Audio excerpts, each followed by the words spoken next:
Bonjour Rabbi Yosef, regardez, on va essayer de faire une série de cours sur un sujet extrêmement important, Rabbi Yosef. J'en parle beaucoup autour de moi en ce moment dans les yeshivot où j'enseigne, enfin dans ma yeshiva, dans les collèges, dans les yeshivot où j'enseigne, même dans les communautés. Écoutez bien Rabbi Yosef, on va parler, je vais vous dire le titre, on va vous dire la fin du film. Le titre c'est la vie intérieure. Ouais.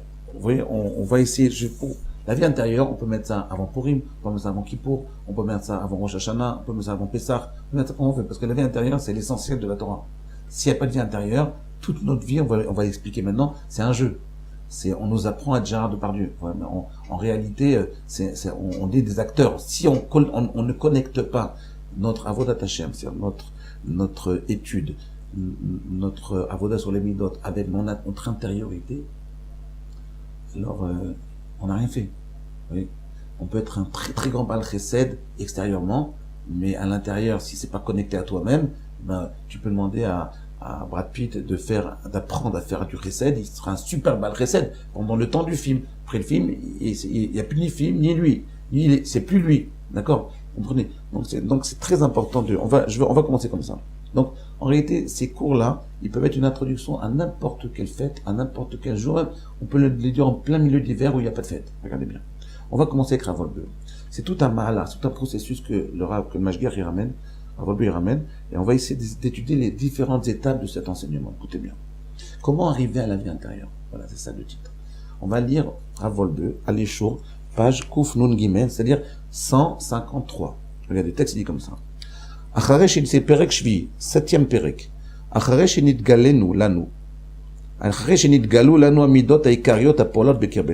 qu'on ait enseigné, qu'on ait expliqué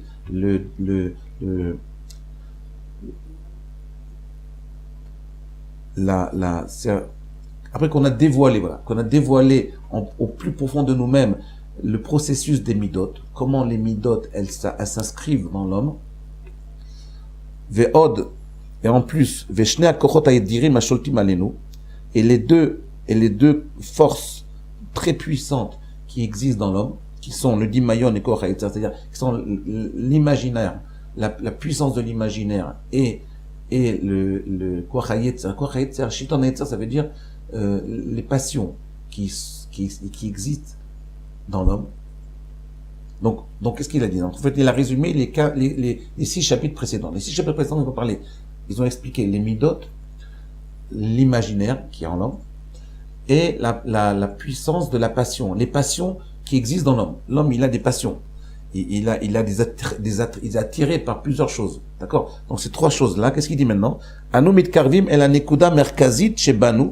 On va s'approcher du centre névralgique de notre être, Zo shanu korimla ani, ce qu'on appelle le ani, le moi. Le moi, c'est l'intériorité. On écoutez bien, qu'est-ce qu'il dit, Rabbi Yosef? Déjà un korchidouche. Je ne sais pas si vous savez lire ce qu'il dit.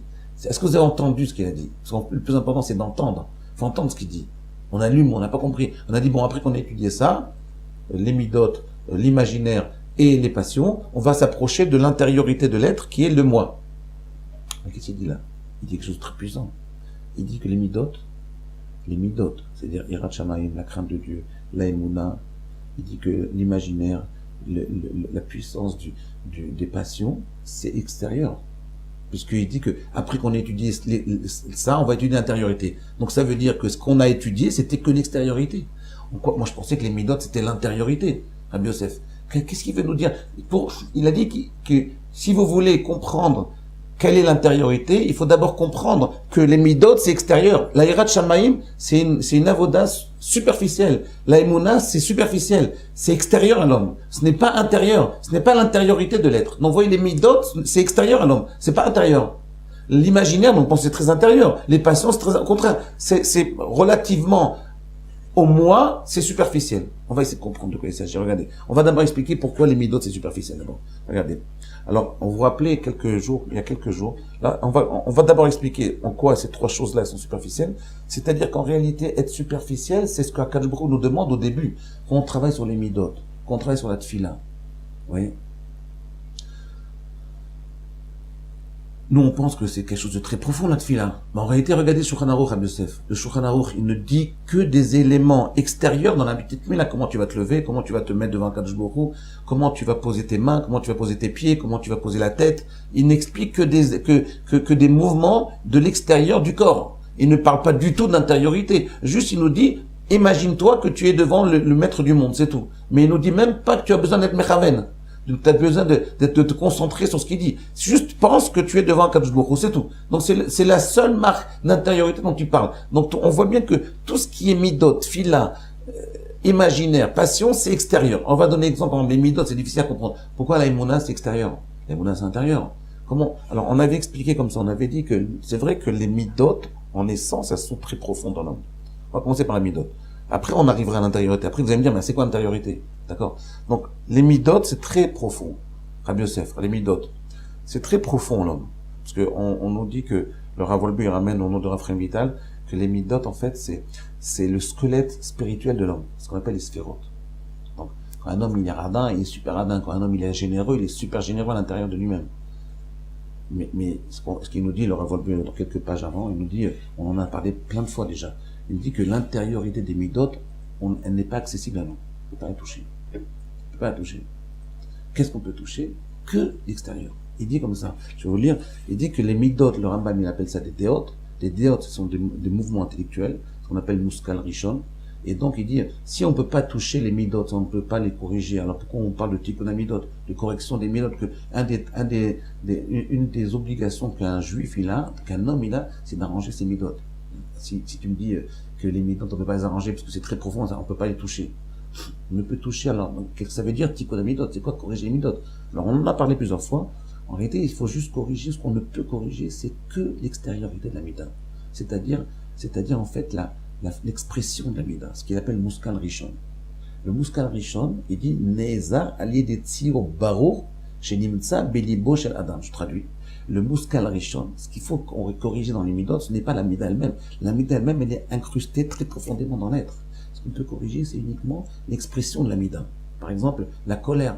Si un homme, on peut pas enlever la colère, mais on peut enlever l'expression de la colère. On peut contrôler comment on l'exprime extérieurement. Mais la colère intérieurement, on peut pas la corriger.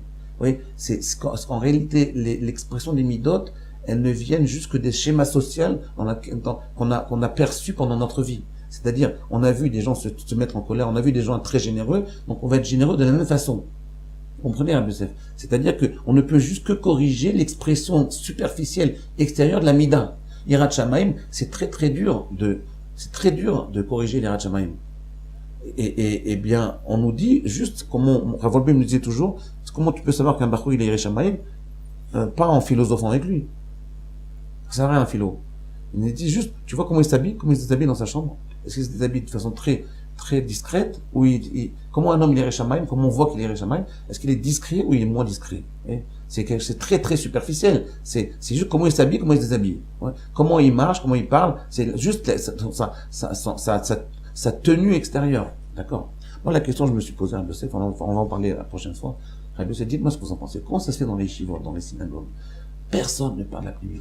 On parle tous de tefila, d'Yirat Shamayim, d'Emouna, de foi, de crainte de Dieu, de prière, d'atmada, d'être sérieux dans l'étude. On ne parle jamais de la connexion avec l'intériorité. C'est super bizarre. C'est ça l'essentiel.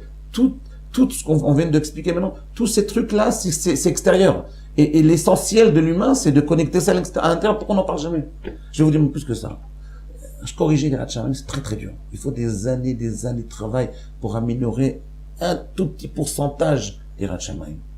S'améliorer dans l'étude, c'est très dur. Un type qui est pas très intelligent, il faut qu'il fasse un effort surhumain pour arriver à un niveau de compréhension de Torah de Gemara. Mais par contre, la pnimiyot, t'as pas besoin d'être très intelligent, t'as pas besoin d'être très beau, tu peux être petit, tu peux être moche, tu peux être moyen, tu peux être un type moyen et tu peux arriver, si tu sais comment t'y prendre, à te connecter avec ton intériorité. Pourquoi on n'en parle pas? Pourquoi personne n'en parle? Je vais vous dire pourquoi. Vous savez pourquoi? Parce que personne ne sait de quoi il s'agit. Parce qu'en réalité, on ne sait pas de quoi il s'agit. Parce qu'en réalité, on se plaît dans cette vie d'acteur. comme les Israéliens ils disent, c'est vrai, c'est tout le monde, mais c'est particulier, c'est un peu plus vrai chez les Français. Ils disent, At-Sarfatim Chaim Beseret. Ils vivent dans un film, ils sont un peu déconnectés de la réalité. Bon, les Israéliens, c'est le contraire, ils sont très connectés à la réalité. Très connectés. Les Français, ils vivent un peu, en hébreu, il y a une expression qui dit, Chaim Beseret. Ils vivent dans un film, ils vivent dans un jeu. Mais en fait, on est tous dans un arnour. Kulanu Chaim Beseret. L'intériorité, c'est sortir du film et vivre ta vie. Comment on fait ça? Adonai.